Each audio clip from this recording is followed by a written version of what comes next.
En física, un vector, también llamado vector euclidiano o vector geométrico, es una magnitud definida en un sistema de referencias que se caracteriza por tener módulo o longitud y una dirección u orientación. En matemáticas se define un vector como un elemento en un espacio vectorial. Esta noción es la más abstracta y para muchos espacios vectoriales no es posible representar sus vectores mediante el módulo y la dirección. En particular, los espacios de dimensión infinita sin producto escalar no son representables de este modo. Los representables de ese modo, los vectores en un espacio euclídeo, se pueden representar geométricamente como segmentos de recta dirigidos.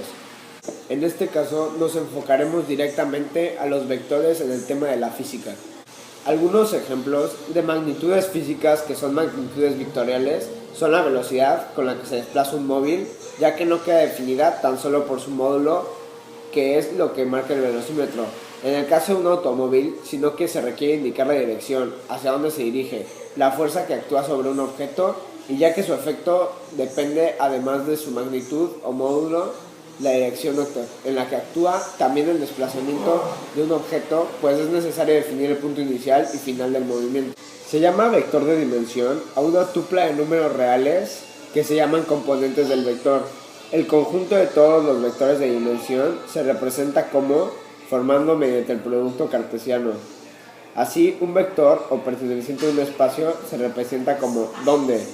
Un vector también se puede ver desde el punto de vista de la geometría como vector geométrico, usando frecuentemente el espacio tridimensional o bidimensional. Un vector fijo del plano euclídeo es un segmento orientado en el que hay que distinguir tres características: el módulo, que es la longitud del segmento, la dirección, la orientación de la recta, y el sentido, que indica cuál es el origen y cuál es el extremo final de la recta. Un vector se puede definir por sus coordenadas, si el vector está en el plano X y Y. Si consideramos el triángulo formado por las componentes como catetos y hipotenusa, se puede calcular multiplicando por el cos, siendo A el ángulo formado por Y, o multiplicando por el sen, siendo B el ángulo formado de Y. De igual manera, se puede calcular multiplicando por el sena o multiplicando por el cos B, considerando las posiciones A y B mencionadas anteriormente, siendo el vector la suma vectorial de sus coordenadas. Si representamos el vector gráficamente, podemos diferenciar la recta o soporte sobre la que se traza el vector, el módulo o amplitud con una longitud proporcional al valor del vector, el sentido indicado por la punta de flecha, siendo uno de los dos posibles sobre la recta soporte, el punto de aplicación, que corresponde al lugar geométrico al cual corresponden las características vectoriales representado por el vector. El nombre o denominación es la letra, signo o secuencia de signos que definen al vector. Por lo tanto, en un vector podemos diferenciar nombre, dirección, sentido, módulo y punto de aplicación. Sobre las magnitudes vectoriales.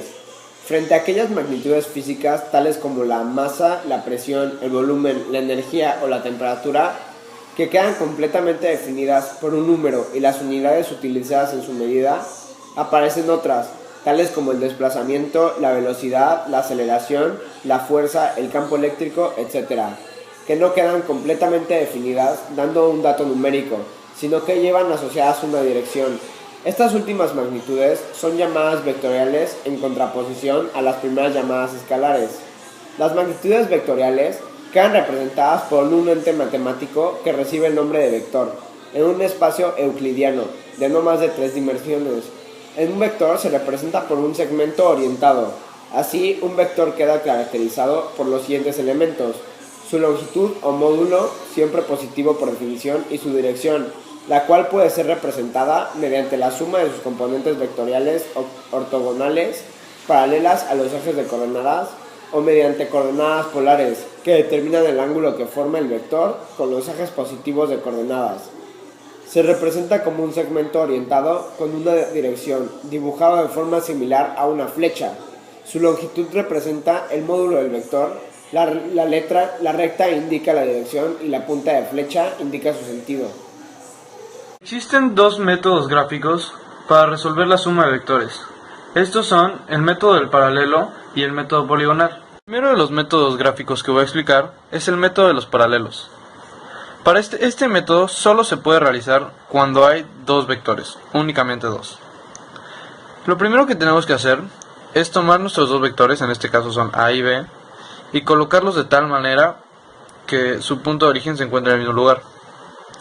Ya que los tengamos colocados de esta forma, vamos a dibujar dos líneas paralelas que sean exactamente paralelas y de la misma escala que A y B, y tienen que quedar colocadas formando un paralelogramo. Ya que tengamos nuestro paralelogramo, vamos a medir a partir del punto de origen de nuestros dos vectores hasta el punto donde coinciden las dos líneas paralelas que hicimos. Esta línea, que en este caso es A más B, es la magnitud y es lo que tenemos que sacar.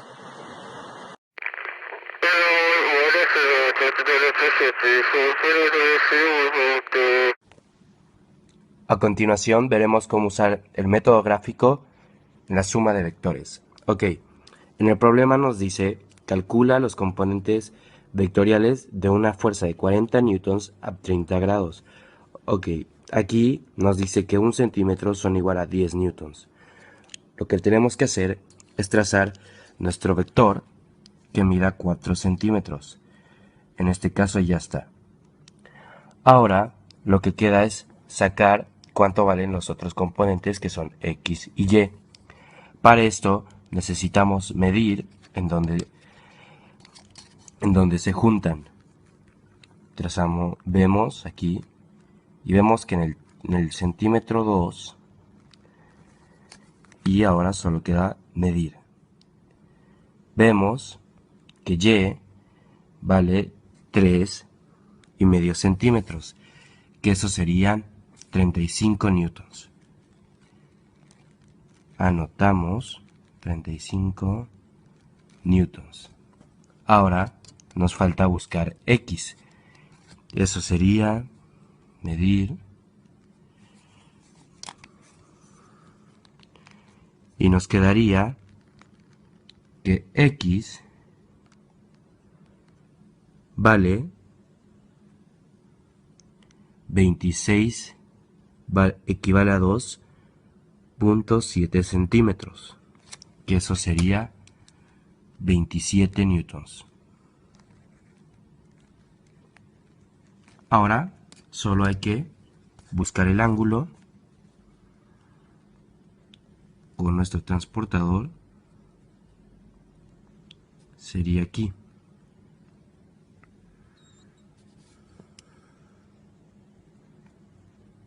Y ahí está. Con esto concluimos el método gráfico. En conclusión, un vector es la representación gráfica de un fenómeno en el que intervienen una magnitud y una dirección. Los dos métodos gráficos para sacar el resultado es por el método paralelo y el poligonal.